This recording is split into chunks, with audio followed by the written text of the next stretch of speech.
D'entrée, le ton est donné, gros freinage, frein à main, une auto dans les tours pour une relance sauvage et en avant vers d'autres difficultés.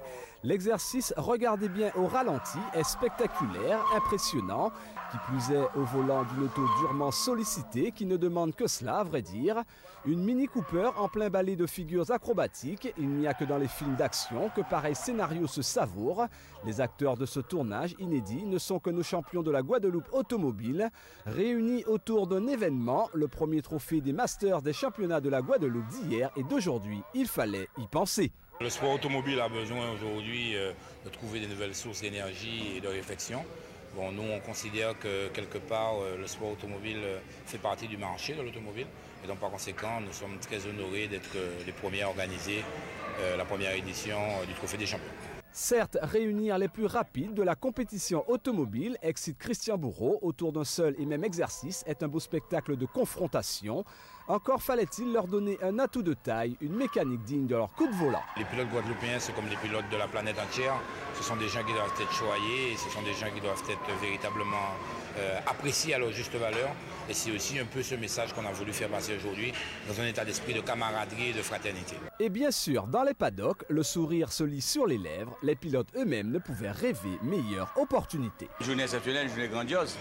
Imaginez qu'il y a des pilotes qui ont rapproché les pièces de temps que nous avons revus. Des anciens officiels qui sont là aujourd'hui. L'idée de compétition automobile, se trouver des champions à l'instar de ce qui se passe ailleurs. Ça a été une idée fantastique, surtout sur une petite voiture nerveuse. Je suis ravi, c'est une journée vraiment extraordinaire.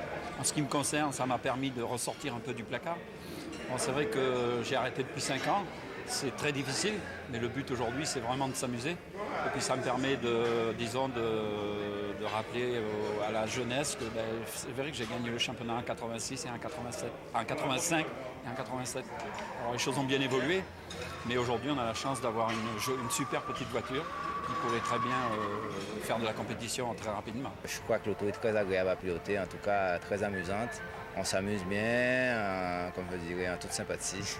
Et je crois que c'est là l'essentiel de la journée, avant tout se faire plaisir et puis régaler le nombreux public venu nous supporter. Oubliez quelques instants la galanterie, l'esprit de camaraderie a tout de même primé. Contre le chrono, néanmoins, il fallait se montrer le plus adroit et le plus rapide. Je crois qu'il faut pas vouloir trop en faire dans les obstacles, dans les quilles.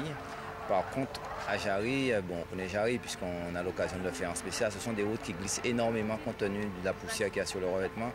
Donc moi, je suis plutôt un pilote à glisser de l'arrière, à ne pas subir mon auto. Donc moi, je préfère la provoquer et la faire glisser. L'exercice, de toute façon, il est difficile parce qu'il y a de la tension, il y a de la pression. Il y a une voiture qui est très très bien et très vive. C'est beaucoup du pilotage de précision.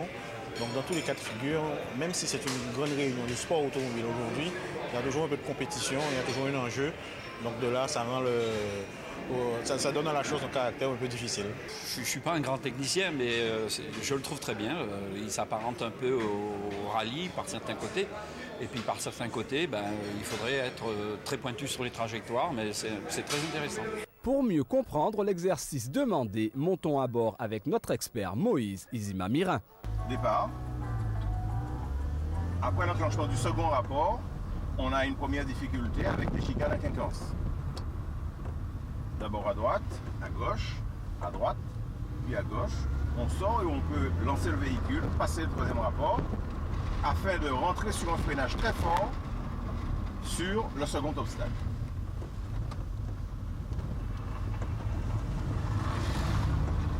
Tout de suite après, il faut effectuer un giratoire complet, ici,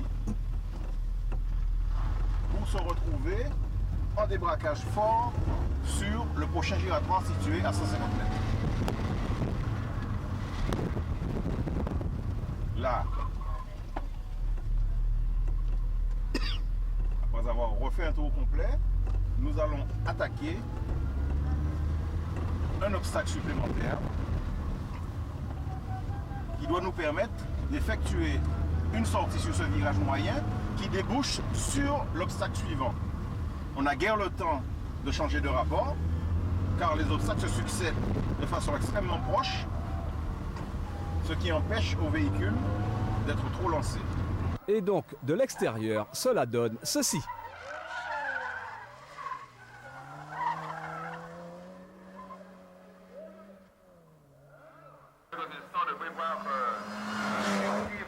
L'exercice là est réalisé par un maître de la compétition, car au volant, c'est Michel Neugarten, l'invité pour la circonstance. Ça fait longtemps que je fais de la course, je fais surtout la course dans le monde en fait, depuis 20 ans. La Formule 3000 d'abord en Angleterre et puis toutes les courses d'endurance. Championnat du monde, on était 3e il y a 3 ans. J'ai gagné les 24 heures du Mans en 97. En GT, cette année-ci, on a gagné les 24 heures de Daytona sur une voiture américaine, une Mosler. Là au Mans, il y a quelques jours, on a fait 3e. D'accord, on comprend mieux le coup de volant. Au fait, un tel exercice à bord de leurs véhicules de course respectifs, qu'en pensent nos champions? Avec la 306, c'est quand même autre chose. Mais enfin bon, c'est vrai que le pilotage, c'est le pilotage. Et puis bon, c'est vrai que ce sont de bonnes sensations. Avec la 306 aussi, c'est vrai que ça me plairait. Je pense que bon, il y a certaines parcelles de parcours on serait mieux, évidemment. Bon, on a beaucoup plus de puissance et plus de tonnes de route. Maintenant, c'est vrai que pour passer entre les quilles, elle était très large et j'aurais été un petit peu handicapé. Je dirais que ça aurait donné peut-être mieux en vitesse de pointe, mais ça n'avait pas été aussi évident avec une grosse voiture parce qu'il faut déjà pouvoir la placer pour la tenir entre les pneus qu'ils ont placés pour Salomon.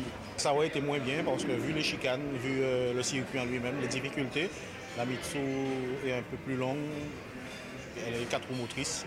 C'est pas la même agilité dans de petits parcours comme ça. Exercice de style réussi pour tous, exercice du talent respecté, trajectoire vers le podium soignée particulièrement par Franz Pradel, Patrick Gabriel et Olivier Badelou, respectivement 1er, 2e et 3e.